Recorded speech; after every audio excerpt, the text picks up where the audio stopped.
नमस्कार मंडळी, आज आपण पाहतोय नवरात्र स्पेशल उपवासाचे वडे. उपवासाचे वडे आणि त्याबरोबर खाल्ली जाणारी चटणी. तर फलारी वडे आणि फलारी चटणी कशी बनवायची ते पाहूया. अप्रतिम चवीला एकदा जर काय तुम्ही या पद्धतीने वडे बनवलात, तर पूर्ण नवरात्र दररोज ट्राय कराल इतके हे टेस्टी वडे होतात आणि बनवायला खूप सोपे आणि खूप कमीही वेळ लागतो. तर चला असे कुरकुरीत वडे आणि कसे बनवायचे ते पाहूया. सगळ्यात अगोदर वडे बनण्याकरता वड्यांसाठी आपल्याला पीठ तयार करावं लागतं. तर इथे आता फलारी वडे आहेत. अर्थातच कुठल्याही पिठाचा वापर करता येणार नाही. तर केवळ वरई किंवा भगर वापरून आपण हे पीठ तयार करतोय. अर्धा पेला वरई किंवा भगर घेतली आहे आणि याचबरोबर 2 चमचे साबुदाणा. मिक्सरमध्ये बारीक पावडर करून घ्यायची किंवा या पद्धतीचं पीठ तयार करून घ्या.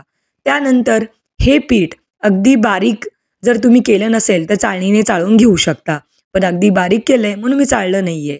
आता चवीनुसार उपवासाचं मीठ जे की तुम्ही उपवासाला खात असाल. आता लाल तिखट वापरलंय, हवं तर हिरवी मिरची सुद्धा वापरता येते. पण लाल तिखटामुळं छान रंग येतो.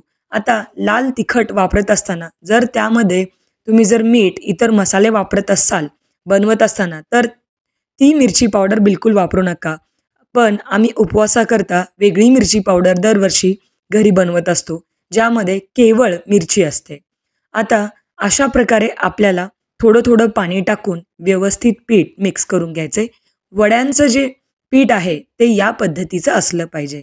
जर तुम्ही चमच्यानी ते उचलून धरलं तर ते ड्रॉप झालं पाहिजे, म्हणजे इतकं हे पातळ ठेवायचं. कारण वड्याला ते पीठ लागलं पाहिजे. जर घट्ट असेल तर मग वडा व्यवस्थित तयार होत नाही. आता एक आपण वाटण तयार करतोय, कारण आतली स्टफिंग तयार करायचं आहे. यासाठी कोथिंबीर, जिरं, हिरवी मिरची या पद्धतीने वाटून घ्यायची. अर्थातच एक प्रकारचा ठेचा. उपवासाला जर तुम्ही कोथिंबीर खात नसाल तर अवॉइड करू शकता. इथे आपण काय केलेलं आहे, बटाटे घेतलेले आहेत किंवा आलू, 3 आलू आपण उकडून घेतलेत आणि त्याच्यावरची सालं सुद्धा काढून घेतली आहे. आता हा बटाटा आपल्याला खिसून वापरायचा आहे. खिसून का घ्यायचा तोही सांगते. जर का तुम्ही हाताने तो स्मॅश केला तर कदाचित एखादी गाठ राहिली तर तो वडा तळत असताना फुटतो. म्हणून नेहमी या पद्धतीनेच आपल्याला वड्यांची जी काही आतली स्टफिंग आहे तो आलू खिसूनच वापरावा लागतो. अशा प्रकारे अगदी स्मूथ टेक्स्चर याचं असलं पाहिजे. आता यामध्ये वाटून घेतलेली चटणी किंवा जो काही ठेचा आहे तो ॲड करूया. त्याचबरोबर उपवासाचं मीठ जसं की सेंधा नमक ते वापरायचे. यामध्ये थोडासा लिंबू पिळून घ्यायचा आहे अर्धा. लिंबू खात नसाल तर अवॉइड केलं तरी चालेल. अशा प्रकारे आता वड्यांच्या आतली स्टफिंगसुद्धा तयार झालेली आहे.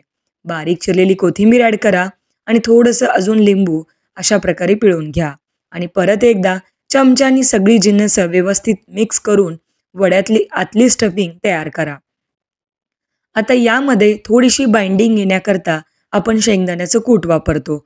हवं तर तुम्ही वरईचं पीठ एखादी चमचा वापरलं तरी चालेल. पण शेंगदाण्याच्या कुटामुळं छान चव येते आणि वडा जास्त टेस्टी होतो. अशा प्रकारे हे मिश्रण व्यवस्थित मिक्स करून घ्यायचे हाताने.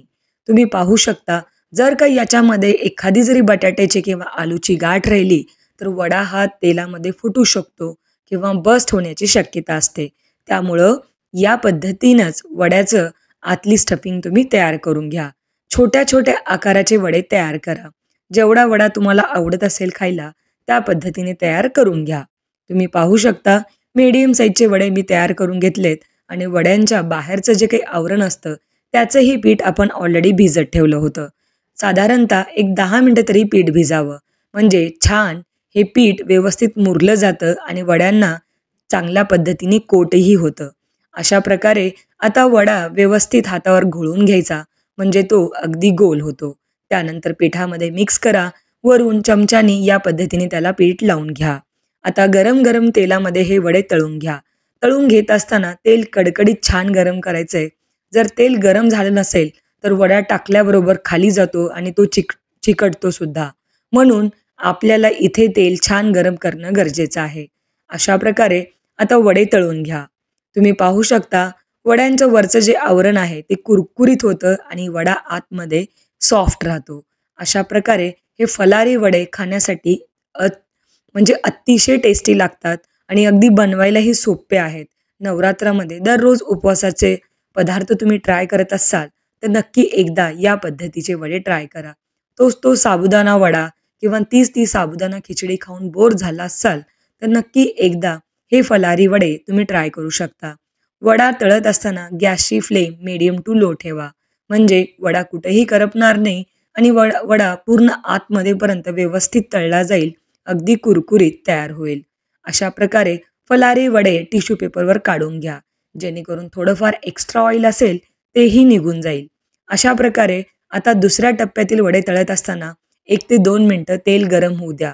ऑलरेडी तळलं गेल्यामुळं तेलाचं टेम्परेचर कमी होतं आणि या स्टेजला जर वडा टाकला तर तो खाली बुडाला चिकटतो.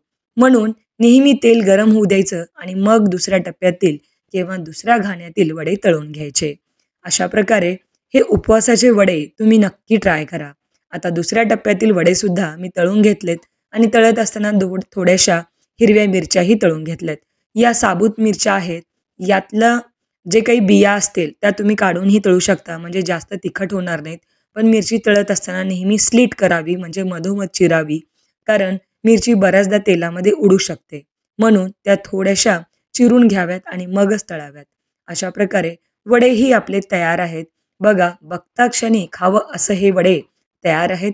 खूप कुरकुरीत, खुसखुशीत आणि आतमध्ये सॉफ्ट असा फलारी वडा तयार. आता चटणी पाहूया. उपवासाच्या चटणीकरता साधारणतः शेंगदाण्याचं कूट वापरलंय. हवं तर भाजलेले शेंगदाणे डायरेक्ट या चटणीकरता वापरता येतात. 4 ते 5 चमचे आपण शेंगदाण्याचं कूट घेतलेले. त्यामध्ये थोडीशी साखर टाकायची आहे आणि थोडंसं उपवासाचं मीठ वापरायचं आहे. याचबरोबर इथे दही वापरलंय. साधारणतः 2 चमचे दही वापरायचं. त्यानंतर यामध्ये एखादी हिरवी मिरची तुम्ही ॲड करू शकता. हवं तर तुम्ही नाही वापरली तरी चालेल. पण 1 चमचा जिरं आवर्जून वापरा, जेणेकरून चटणीला छान चव येते.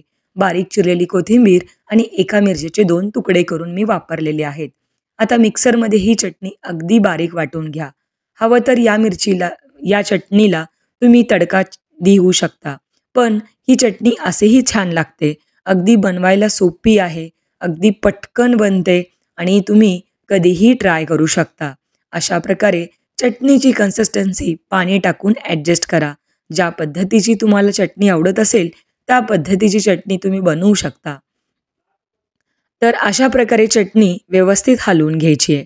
आता ही चटणी तर तयार आहे. मी याला तडका वगैरे देणार नाही. केवळ अशी चटणी बनवून घेत आहे. तर चटणी आता गरमागरम सर्व करा आणि वड्यांबरोबर याचा आस्वाद घ्या. तर आपली हे फलारी वडे आणि फलारी चटणी उपवासाची तयार आहे. तुम्ही नक्की ट्राय करा. ट्राय केल्यानंतर तुमचा अभिप्राय मला कमेंटमध्ये कळवा. रेसिपी जर तुम्हाला आवडत असतील तर जास्तीत जास्त लाईक करा, शेअर करा आणि तुम्ही आपल्या चॅनलवर नवीन असाल तर आपल्या चॅनलला सबस्क्राईब नक्की करा. वडा तोडून दाखवते. बघा, बाहेरून खूप कुरकुरीत आहे, आतमध्ये सॉफ्ट झाला आहे. असा हा फलारी वडा जर तुम्ही एकदा ट्राय केला तर पूर्ण नवरात्र नक्कीच ट्राय कराल. इतके हे टेस्टी वडे तयार होतात. तर पुन्हा भेटूया अशाच एका नवीन रेसिपीसोबत. तोपर्यंत टेक केअर. Bye bye.